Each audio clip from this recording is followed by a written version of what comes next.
sortir une vidéo d'avis sur un livre. Aujourd'hui, je vous présente le livre 365 jours, tome 2 de Blanka Lipinska. Désolée pour la prononciation.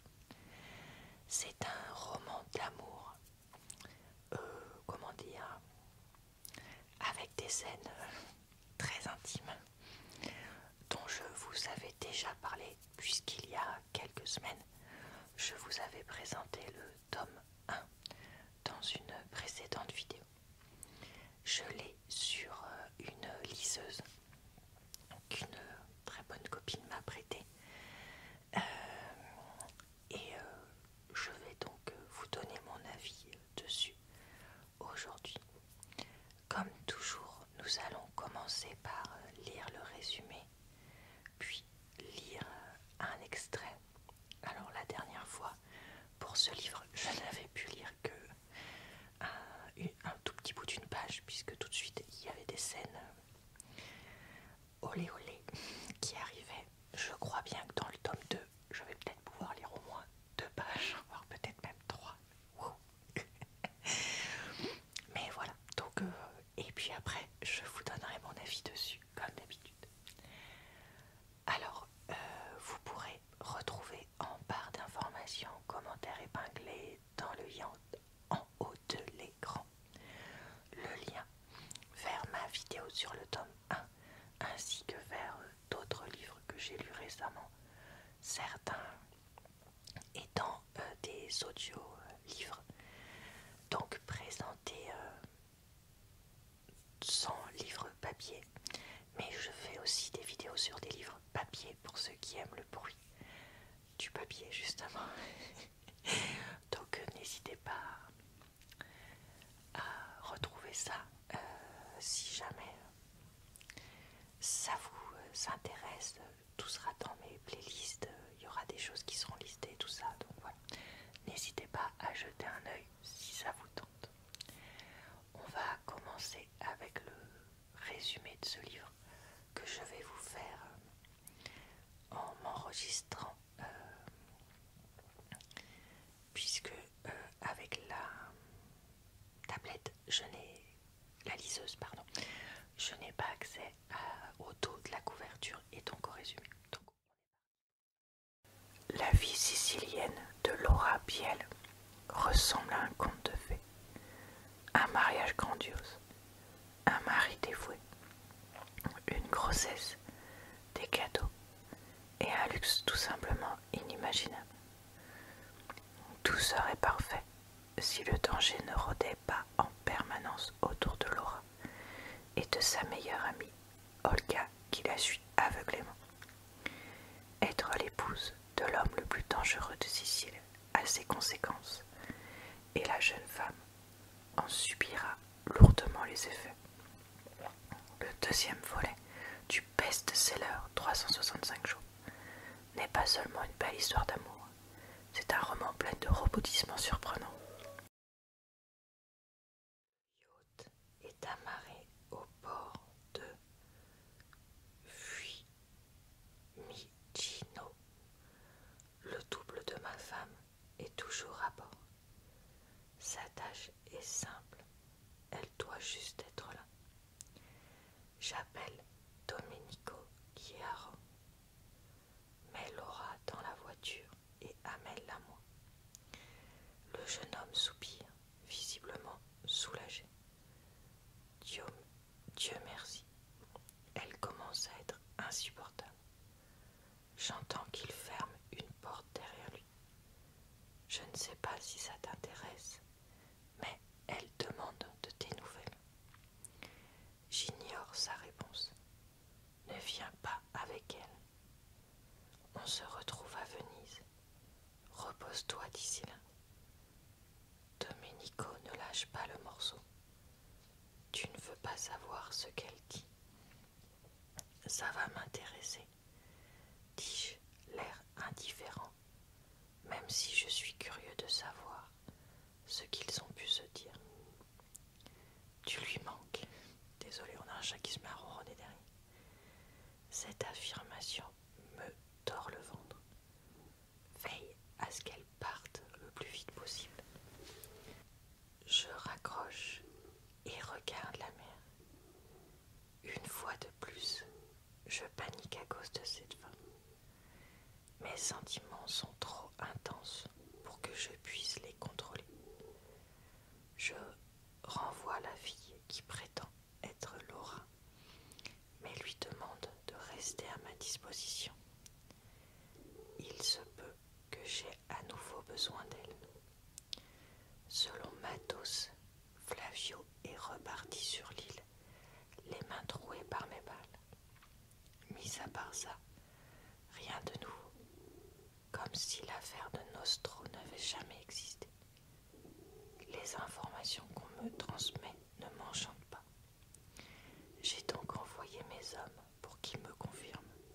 j'ai l'intention de vendre au Moyen-Orient.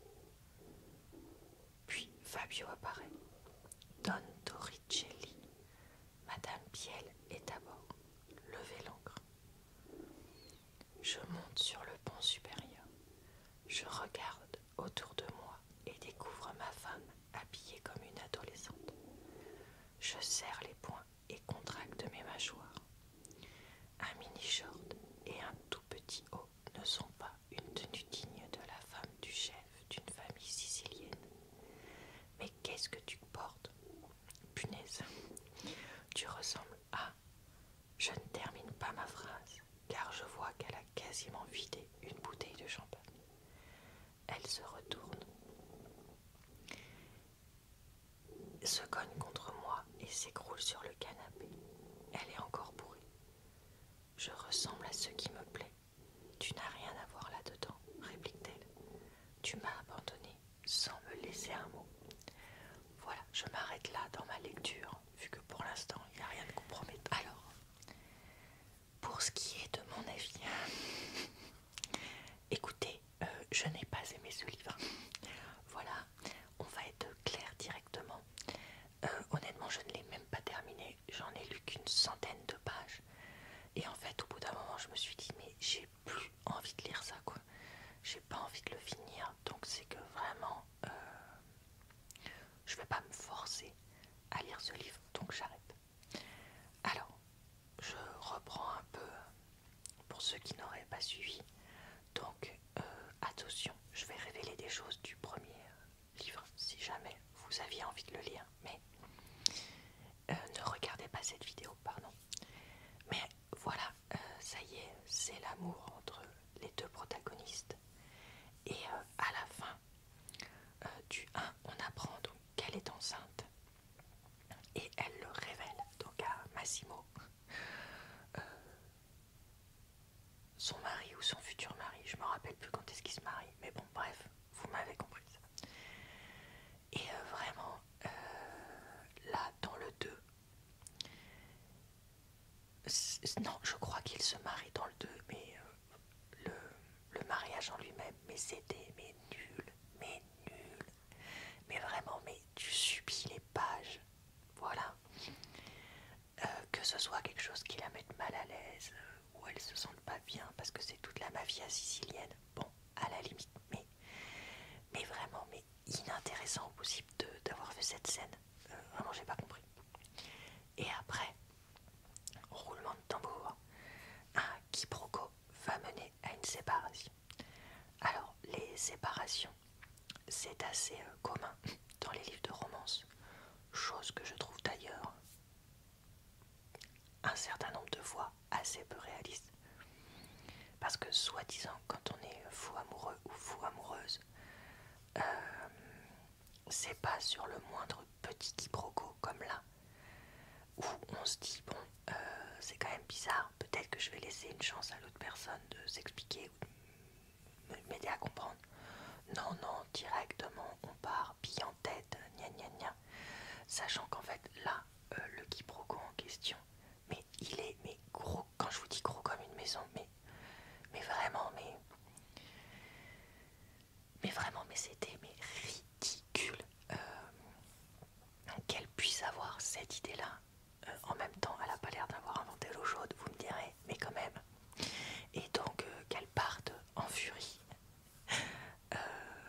loin de lui.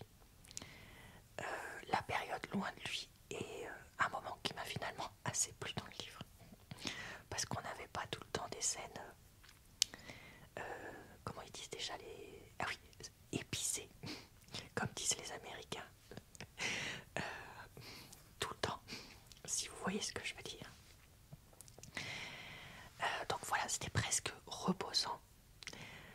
Et voilà, évidemment, après, bon bah, on arrête les bêtises, hein, et tout le monde rentre à la maison et on repart, hop, vers des scènes, ni intéressantes, ni réalistes, etc. Et c'est là que, à peu près par là que j'ai craqué et que je me suis dit, bon, ça ne m'intéresse pas, ce livre, donc j'arrête. Pourquoi déjà, le personnage principal, la personnage principale, pardon, et je la trouve de plus en plus stupide entre ça qu'elle fait, cette histoire-là de quiproquo qu'elle croit. Elle a des problèmes de cœur, elle l'oublie tout le temps.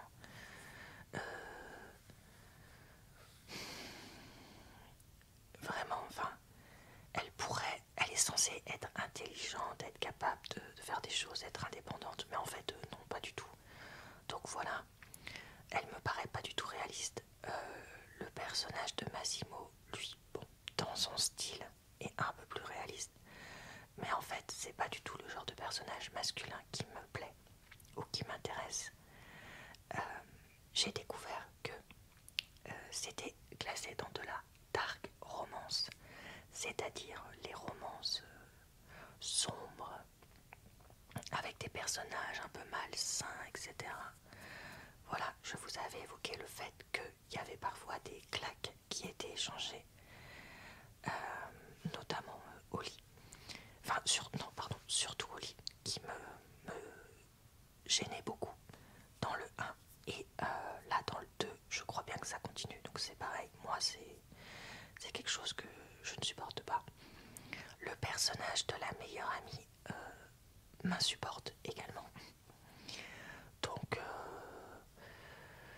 j'avais vu de façon non voulue une révélation sur ce qui allait se passer dans ce tome 2 et du coup je me disais bon j'allais continuer jusque là. Mais en fait voilà, franchement il n'y a rien qui me plaît en fait. Il y a un côté voyeur en fait quand on lit ce livre là, je trouve le 1 comme le 2. Et c'est ça qui fait que j'avais lu déjà tout ça. Malgré toutes ces énormes réserves que j'avais dessus. C'est-à-dire qu'il y a un côté un peu comme quand on lit un magazine People où on a envie de savoir ce qui se passe, où on se dit mais qu'est-ce qui peut bien se passer. Et en fait là voilà je suis complètement désintéressée de leur histoire, complètement lassée, c'est tellement mais tiré par les cheveux que voilà. Après je pense que ça peut avoir son public. Mais voilà, là vraiment le scénario était trop mal écrit pour moi, j'ai craqué. Voilà, je crois que c'est tout ce que je voulais dire pour mon avis. Parce que je veux pas non plus trop détailler plus que ce que j'ai déjà fait. Et puis je peux pas me prononcer pour l'autre moitié du livre que je n'ai pas lu. En tout cas, je ne lirai pas donc ni la suite ni le tome 3.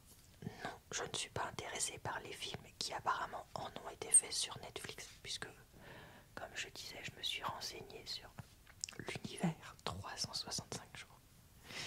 Et j'ai vu d'ailleurs que les films avaient buzzé il y a 2 ou 3 ans, je sais plus. Et du coup, à l'époque, tout le monde parlait du livre et des films. Comme d'hab, je suis hyper en retard sur les modes. Mais bon, ça c'est pas grave.